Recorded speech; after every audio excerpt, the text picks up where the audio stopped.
Welcome to the Unitarian Church of Evanston. So glad to see you all this morning. I am Janelle Brittain, and you may also notice I am not Carla Williams. She and I traded Sundays, so she'll be here in a couple of Sundays from now. Whether this is your spiritual home or you are newly discovering this community, we're grateful to share this time together with you. We strive to have an inclusive and welcoming community seeking truth in love and nurturing the human spirit for a world made whole.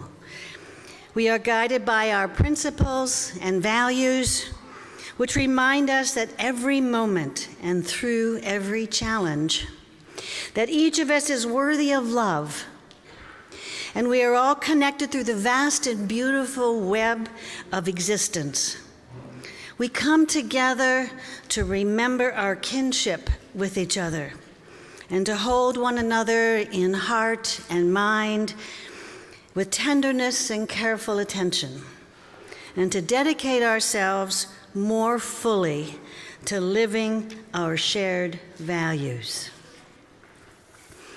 People of all ages are welcome here and an important part of our faith community.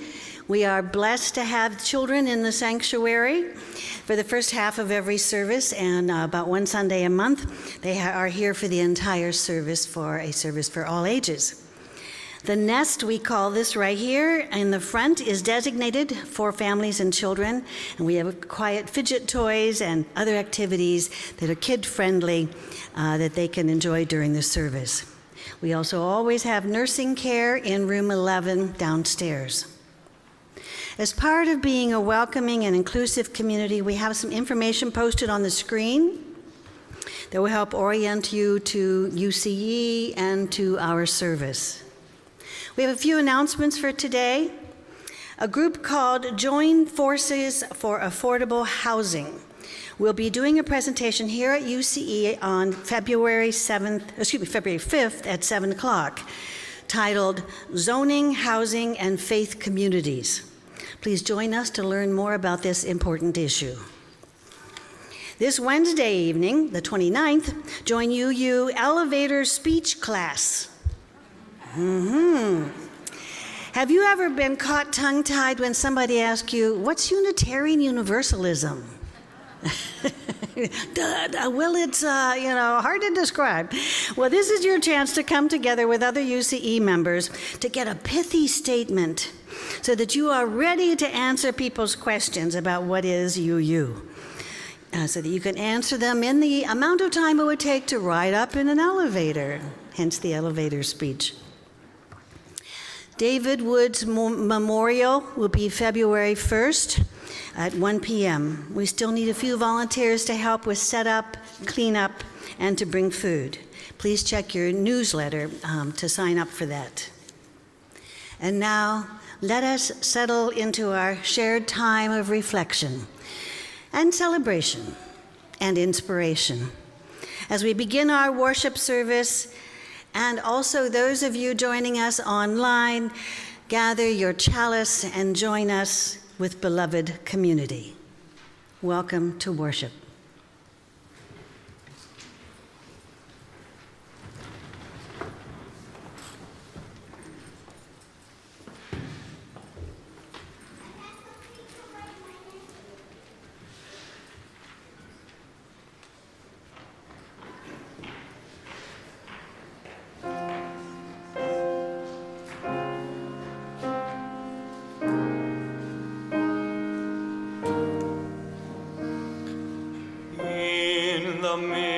Of pain, I choose love.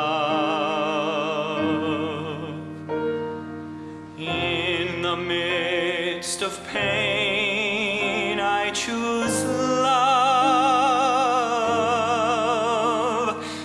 In the midst of pain, sorrow falling down like rain, I await the sun.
the sun again.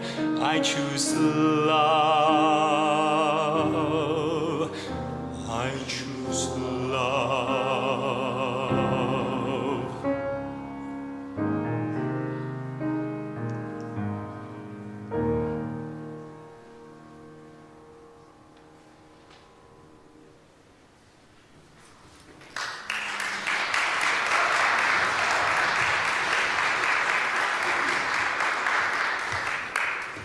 Thank you, choir, for opening our hearts to love.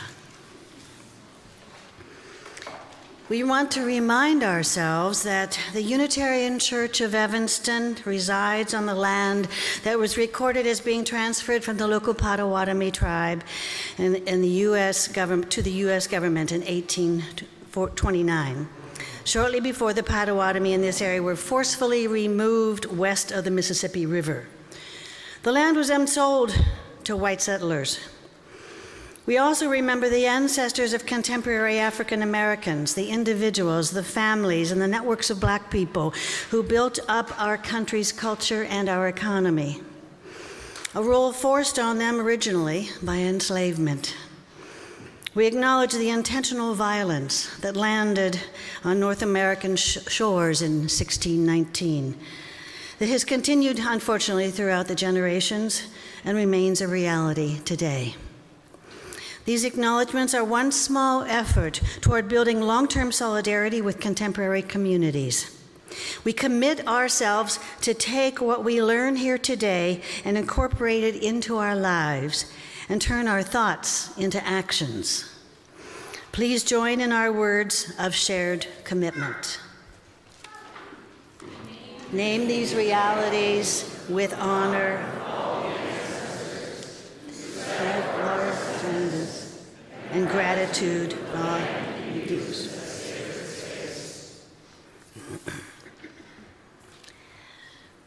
Just lost my page. Sorry.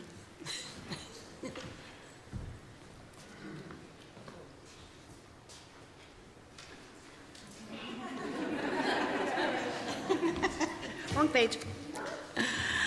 Okay. Today we are fortunate that Mary Dudick and her husband David Finkel will be lighting our chalice in celebration of Mary's retirement. Happy birthday!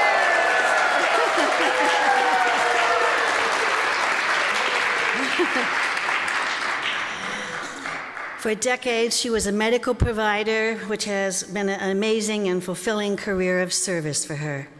They are also thankful that their health issues have improved. Yay.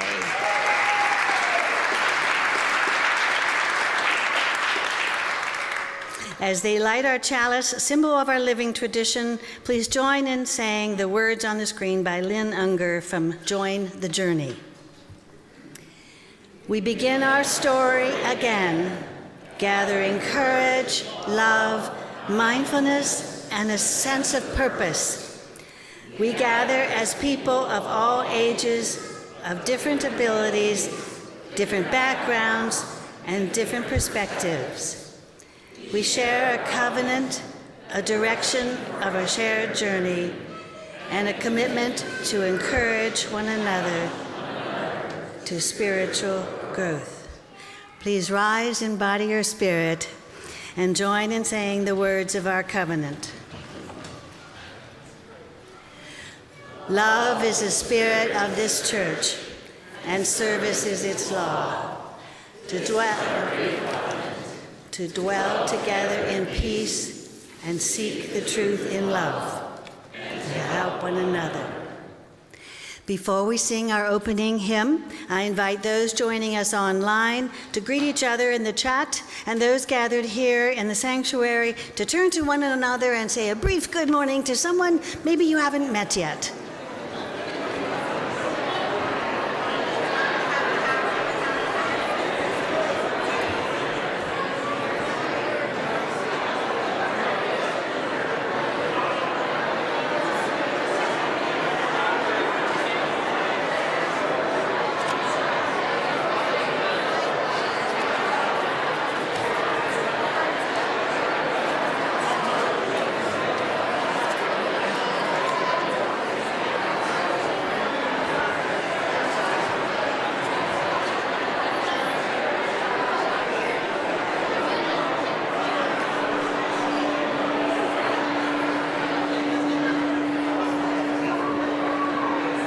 Please stay after the service to continue your conversations. And if you're new to UCE, please stop by the welcome table with the red tablecloth at the back of the sanctuary to get more information about our community.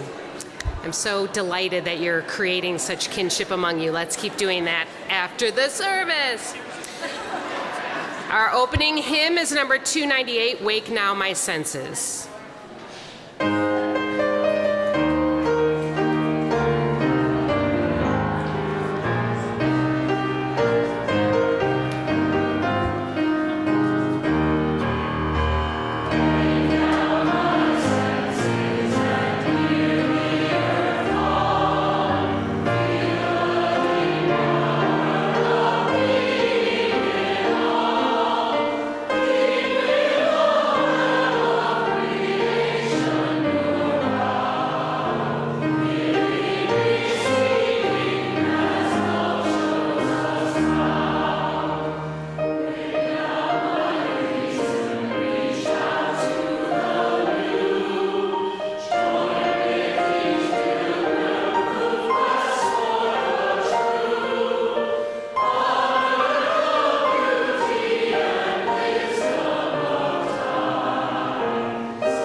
Karen. Anybody see Karen Wiley? Oh, there you are. Oh, gosh. Come on up. It's your turn. Good morning. The usual people are not able to be here this morning, so I'm going to read the story. And I am also one of the Sunday school, I call it, teachers downstairs every Sunday, so I know all these beautiful children. I'm so happy to see you guys. And this is the story we're going to hear today. It's called I Am We by Susan Verde, art by Peter H. Reynolds. I know it is important to take care of me, to focus on my own breath, my own needs, to be kind to my mind. Sometimes I wonder, is that selfish? How does caring for myself help anyone else? But then I realize that the better I feel inside, the more I can be there for others. My friends, my family, my community, because I do not exist alone. I am part of something bigger than myself. And when we each take the goodness and self-compassion inside and turn it outward, that's how we make progress and change, how we build, create, learn, and show love. How we care for each other affects the world. I am more than me. I am we. When there are challenges and struggles, I can check on you, and you can check on me. We can create a safety net so no one fails. When there is hurtfulness and inequity, we can stand up for each other. We can sit, gather, march, sing, vote, stronger in numbers, louder in voices as we call for justice. When there are differences in thoughts and opinions, we can have a conversation. I like that picture. Listening, disagreeing, and agreeing with gentleness, finding the right solution for all of us. When there is shyness and a feeling of not belonging, we can be the welcoming committee, interested and thoughtful, making sure there is a place for everyone. When there are problems to be solved with creativity, I can share my talents and you can share yours. We can combine our skills and ideas to dream up something spectacular. When there are good times, successes, and joy, we can celebrate, show our excitement and pride, and encourage each other to keep on rising. Connection is how I grow. Connection is how we grow. Connected is what we are, part of a worldwide community, diverse and magnificent, kind and accepting, supportive and present. All of us important, none of us alone. I am not just me, I am we. And if we put our heads and hearts together, if we keep on caring for ourselves and each other, everything is possible.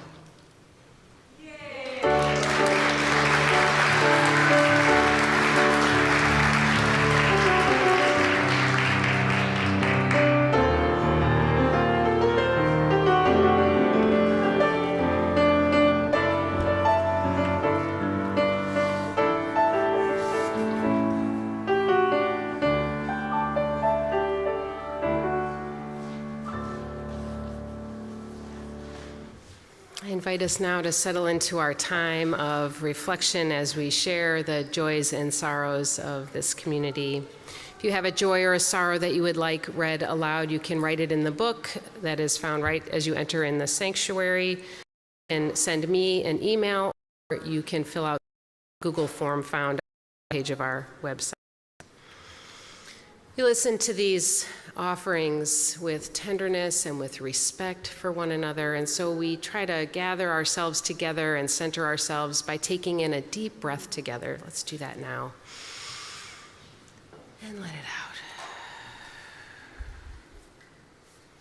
These are the joys and the sorrows shared today. Jennifer Sperry, who's a former member, let us know that Ed Chester, her husband and Sing Thing leader for many years, died last week on January 13th following a long series of injuries and illnesses darkened by treatment-resistant glaucoma. He was almost 91. He kept on until the end.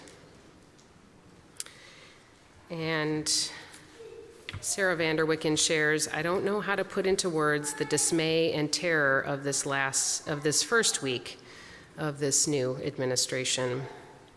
I will need this community to get through this in one piece, and I concur, and we all will. Sharing these concerns of the heart is part of the practice of building beloved community. Together we expand our celebrations and we lessen the burden of our grief. We hold our fears and they have a little less power over us. And so you're invited to come forward either to this table in front or to the table on the side, whichever is nearest to you, to light a candle for joy or sorrow if one is too tender to say out loud, but you would like it to be recognized. And if you need a candle brought to you, please raise your hand and we will do that. Thank you.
For these joys, we give our thanks, and for these sorrows, we give our love.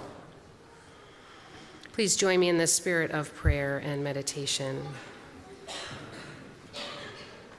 Source of infinite and empowering love, moving in us and through us and far beyond us. We are grateful for the presence of community in times of grief and worry.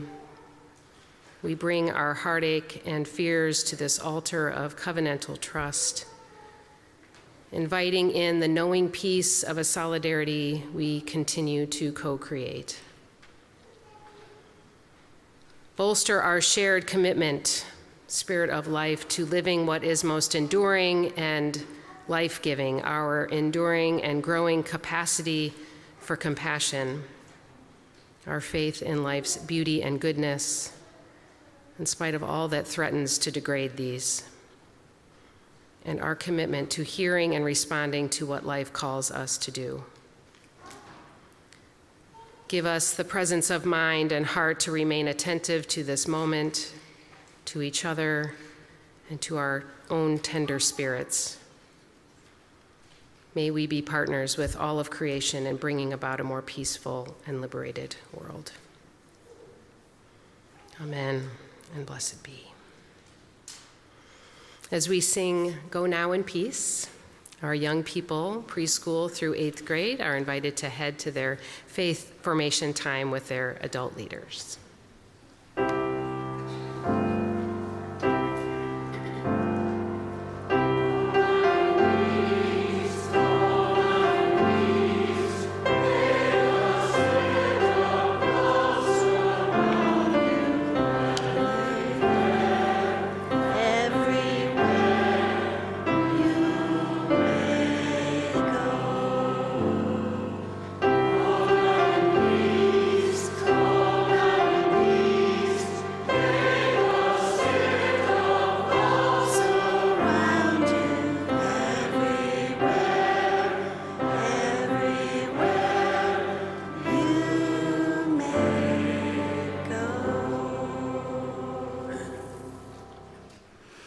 As we say in our covenant each Sunday, service is our law.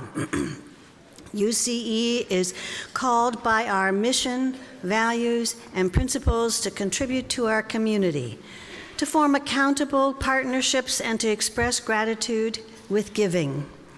Today's offering will be shared with C&W Market Foundation, whose mission is to enrich the Evanston community by providing essential groceries for those who are facing food insecurities, and also fostering career skills in the food and culinary industry. You may text to give, mail in a check, put cash in the collection bowls, or give from our website. If you write a check, please indicate in the memo line if your check is for shared offering or some other giving. The ushers will now come forward to pass the collection bowls. Please give as generously as you are able, and may what you give bring you joy.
Thank you, Rob and Kevin.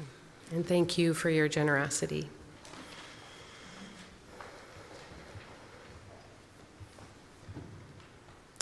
Our reading is from Who Do We Choose to Be by Margaret J. Wheatley. We humans, no matter where we are or what our cultural belief system is, always organize in the same way. We create glorious buildings, cities, transportation and trade routes, music, aqueducts, dance, poetry, theater, sewage systems, canals, pottery, fabrics, farms, statues, monuments. And yet these magnificent cultural manifestations are guaranteed to disappear, destroyed at the end by disease, famine, or invaders that attack a society already weakened by moral decay and internal warring. We are incredible organizers and creators, and then are brought down by our arrogance, pettiness, and greed, always. In our arrogance, we believe that we can use our superior intelligence as never before, changing history, bounding forward in great leaps, no longer subject to the arrow of time. The belief in never-ending progress is fueled by our inexplicable arrogance that we can supersede the laws of the universe.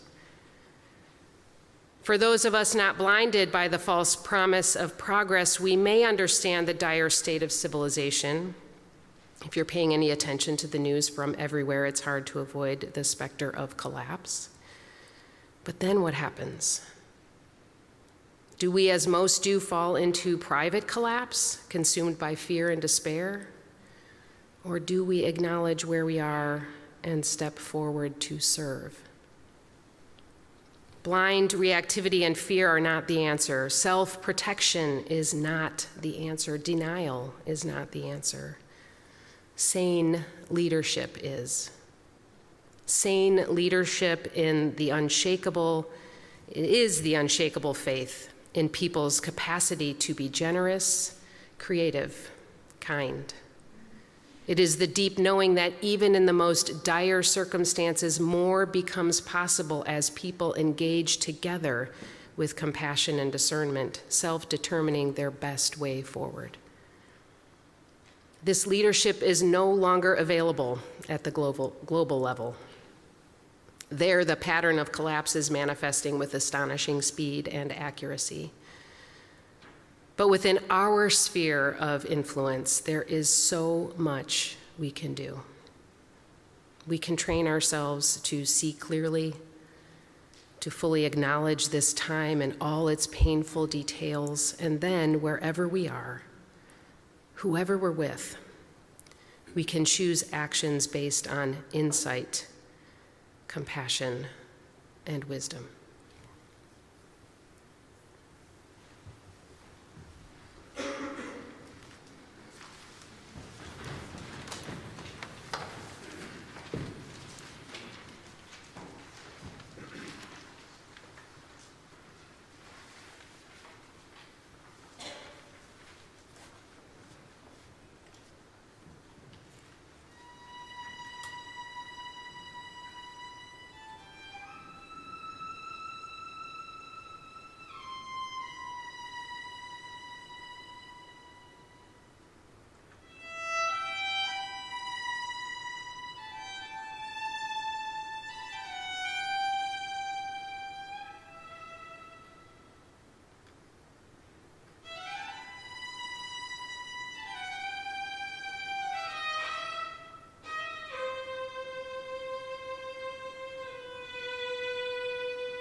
Our song, Ani Ma'amin, is an ancient Hebrew affirmation of faith. The text can be interpreted as follows: I believe in God, in a greater truth, and in things greater than this world, in spite of what has happened. I believe that the Messiah will come, and he will find me waiting. No matter how long he tarries, no matter how long he delays his coming, I will continue to believe. No matter what the future holds, I believe. Jewish tradition holds that the world will become a better place despite all setbacks. Among the most profoundly important pieces from humanity's songbook, Ani Ma'amin gained its greatest significance during the Holocaust. Thousands of Jews entered the gas chamber singing it, proclaiming allegiance to God until their last breath. Eyewitness accounts tell us that the music would decrescendo to silence as the gas choked the singers. We sing Ani Ma'amin in honor of Holocaust Remembrance Day, which is tomorrow, and out of respect for the faith for which so many millions of souls died. We sing Ani Ma'amin knowing that if we join hands and hearts and voices and sing the songs of those who suffer, we will learn that while we may be different, we are all truly beautiful. And if we, the people of the world, value all others as beautiful and worthy of love and liberation, we can work to prevent such atrocities from happening again. This is why we sing. This is what we believe.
I want to start by thanking Robb Geiger.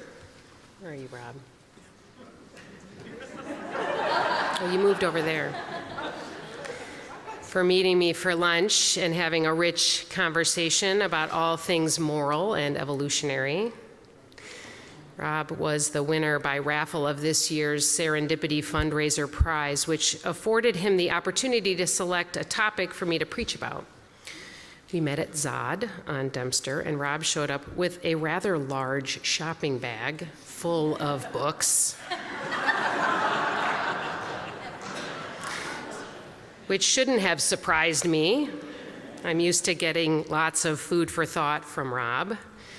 He's like many of you who send me insightful things to read, usually in digital form, a little less weighty, which I try to but don't always get to. There's simply not enough time in the day or week or year to take in all the important and meaningful things that I'd like to take in.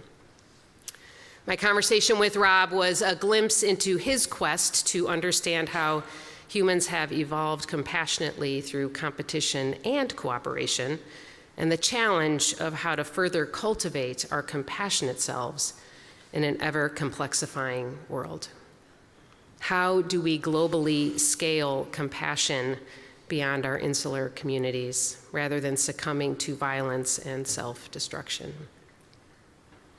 Of the many books Robb suggested, I chose to focus on one titled Non-Zero: The Logic of Human Destiny by Robert Wright, because it seemed to be a favorite of Robb's. He read it twice and taught a class about it here. It's fairly dense, but the main thesis, as I gleaned it, is that human evolution involves the expanding of non-zero-sumness, ways in which collective cooperation empowers our advancement. The author writes in the introduction, both organic and human history involve playing of ever more numerous, ever larger, and ever more elaborate non-zero-sum games. A zero-sum game is one in which there are winners and losers. One person or group wins and another loses. What benefits one necessarily, or at least necessarily hurts, or at least doesn't benefit the other. Non-zero-sum games are ones in which there are multiple options that result in outcomes that are, or can be to varying degrees, mutually beneficial.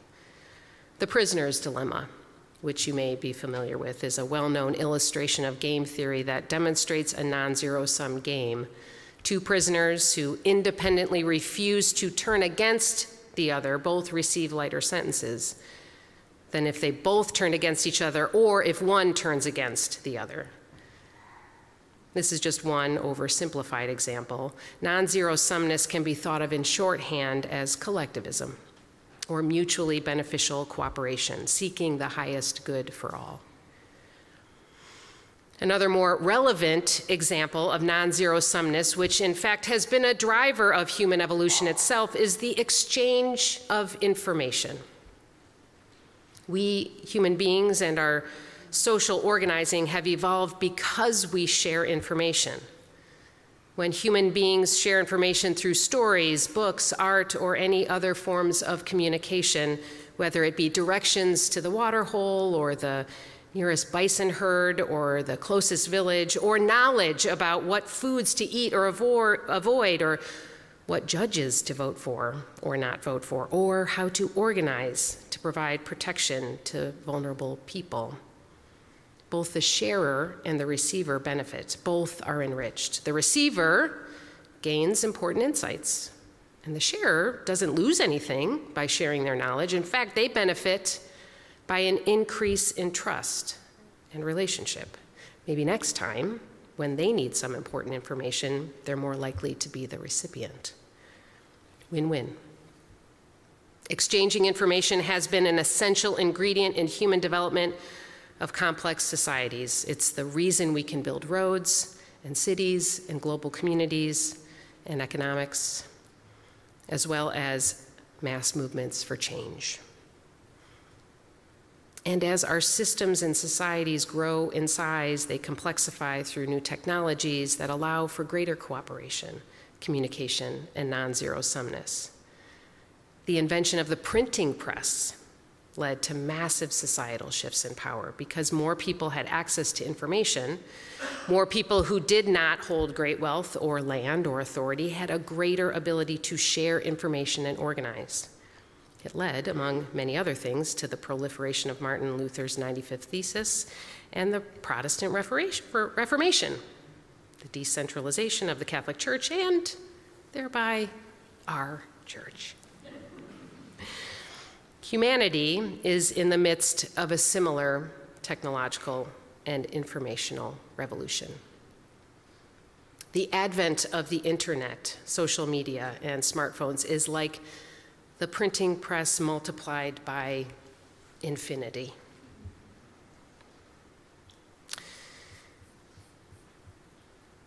Sorry, I lost my place.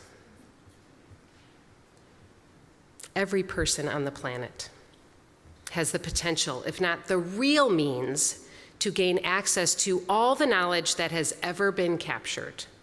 Every person on the planet has the possibility to connect to and hear the thoughts of every other person on this earth through these computers that we hold in our hands.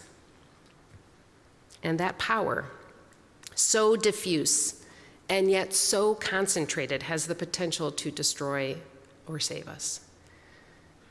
What has arisen in this context of an absolute oversaturation of information is a monetized attention economy controlled by techno-oligarchs and the ultra-rich. Our attention has become commodified as the most finite and precious resource there is. Whereas attention used to be a non-zero-sum game, because of the overabundance of content available at all times, the economy of attention has become the most competitive zero-sum game around. I remain convinced that one reason our country is in the state that it's in is in part because so many of us, in the glut of information overload, have handed over our most precious resource, our attention, to those with the biggest, loudest, most captivating megaphone. To be clear, I'm not casting any aspersions. This is a collective responsibility that I am very much a part of. I, like many of you, squander my attention, spend it on nonsense and distractions. I, like I imagine many of you, need to tune out and stop listening to the news.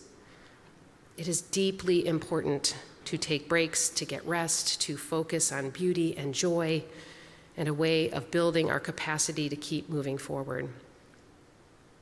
And I believe it is the call of this moment for us to practice choosing when and how we take in information. The addictions to screens is real. It takes tremendous effort to resist the lure of capitalism in our hands, to discern what it is we want to attend to, and to train our minds to turn away from what we're fed and toward what is life-giving. I believe this is the critical non-zero-sum game we need to be playing right now, together in community, mindfulness in how we spend our attention. I want to acknowledge the assault on our nervous systems this week, this intentional chaos wrought by a regime that is putting millions of people at risk of violence, erasure, and extraction. I want to say to all of you who might be listening, who feel most vulnerable, including our trans, non-binary, and intersex siblings, our asylum-seeking, undocumented, escaping persecution, searching for freedom siblings, siblings of color, Black and Indigenous siblings, people with disabilities, people in same-sex relationships, and those of us who are trying to live our progressive values out loud. I see you. You are beautiful, and you are worthy of love. And you are loved. These are frightening times. And we are not alone. There are more of us who want to resist, who want to keep our hearts open, who want to protect each other and care for each other and our planet. None of that is erased by the intentional fire hose of hate and chaos being spewed. it will become harder for us to live our values with integrity. It will take greater courage. And if you want to feel bolstered in courage, I suggest, if you haven't already, go watch the sermon by Bishop Marion Edgar Buddy on Tuesday at the prayer service at the National Cathedral. If you want to see an example of speaking truth to power with nothing but gentleness and kindness and bravery, you can watch her speak truth to one of the most powerful and powerfully abusive people in the world, to his face. That's something worth focusing our attention on.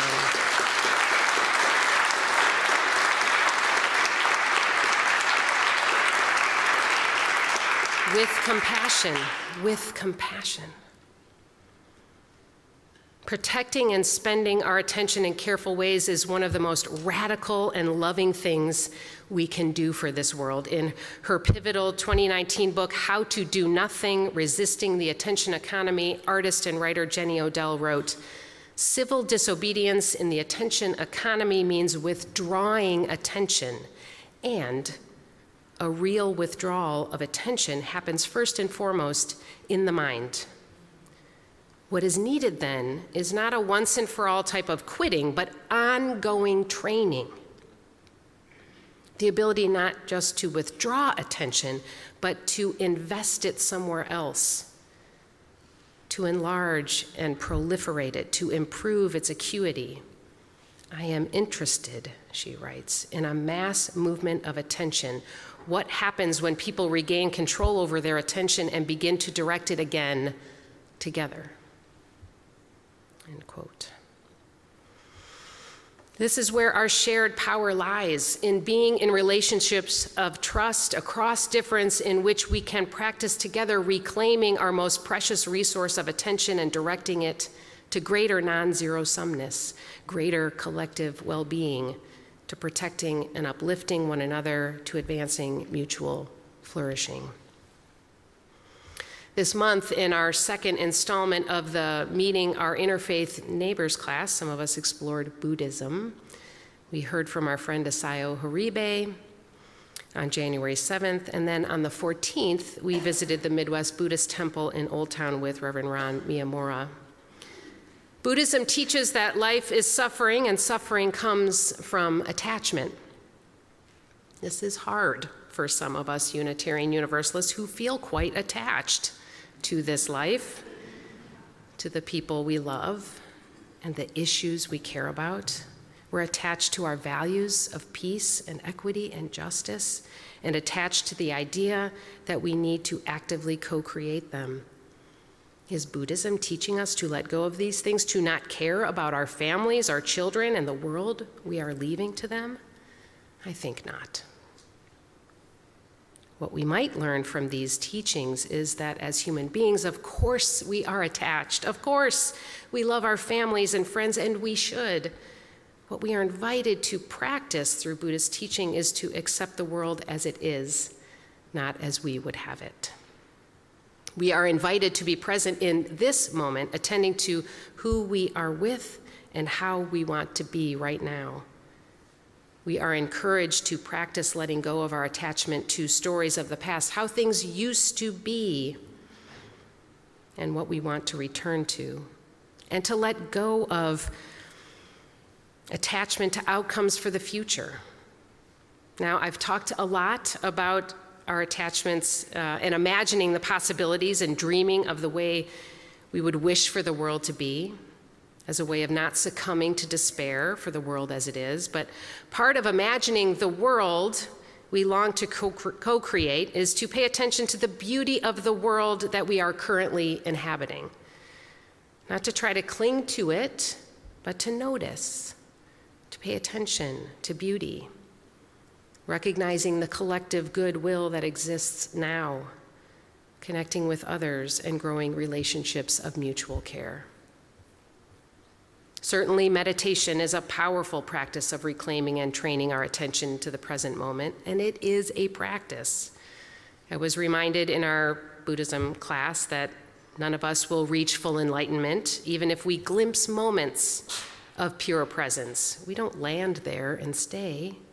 We have to keep practicing, keep reclaiming our attention, keep sitting in quiet and returning to what is beautiful in this moment. And another way of reclaiming and redirecting our attention is through our relationships, especially relationships in inclusive covenantal community. There's some thinking that the optimal size of community is between 150 and 300 people. Any bigger than that, and it becomes too difficult to build and maintain trust. That might be so. But I think our work is to find ways to continue to cultivate circles of trust within communities that allow trust to grow and expand beyond them. This too is a practice, not a destiny to which we arrive, but a way of being and developing non-zero-sumness and lovingly directing our attention. This is a community where we can practice paying attention to the things that matter most: trust, compassion, generosity, mutual care, and expanding them for all. At the late Jimmy Carter's funeral in the Washington National Cathedral, there were several powerful eulogies, notably from the sons of Gerald Ford and Walter Mondale, but I thought the most powerful was by his grandson, Jason Carter.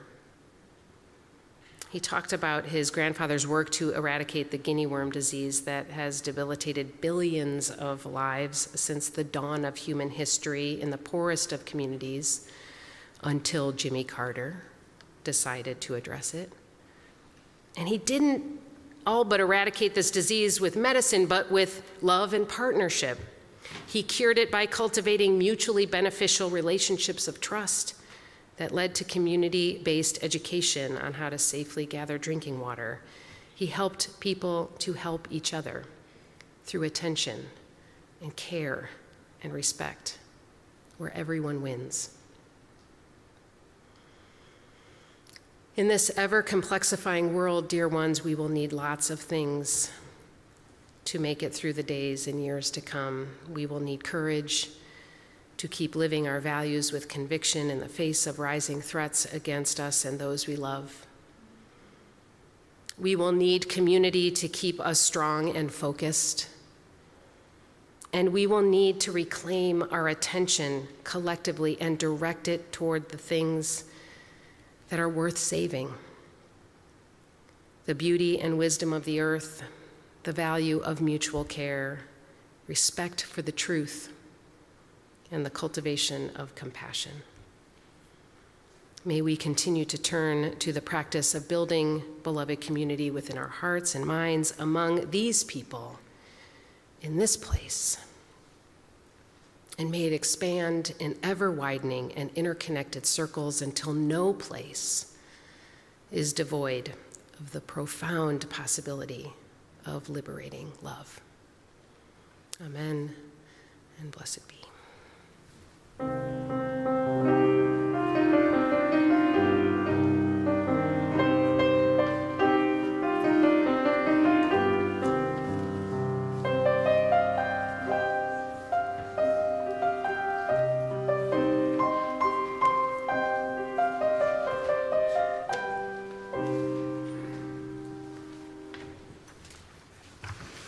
As we extinguish the chalice, please join in saying the words on the screen by Reverend Elizabeth Sell Jones. We extinguish this flame, but not the light of truth, the warmth of community, or the fire of commitment. These we carry in our hearts until we are together again. Please rise in body or spirit and join in singing our closing hymn.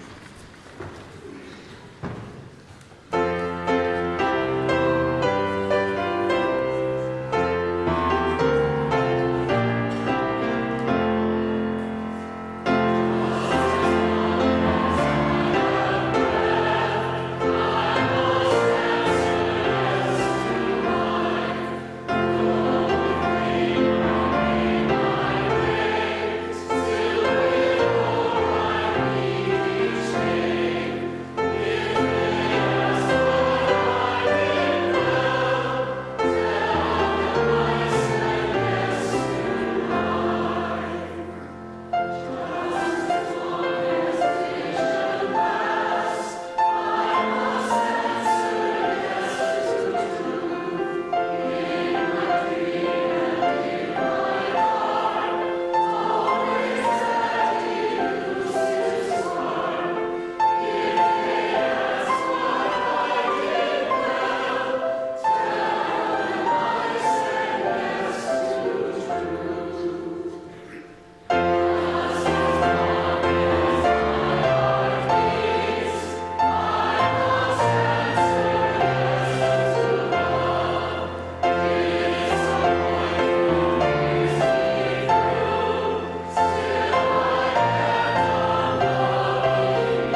Our benediction comes from the Reverend Samuel A. Trumbore, minister of the First Unitarian Universalist Society of Albany, New York.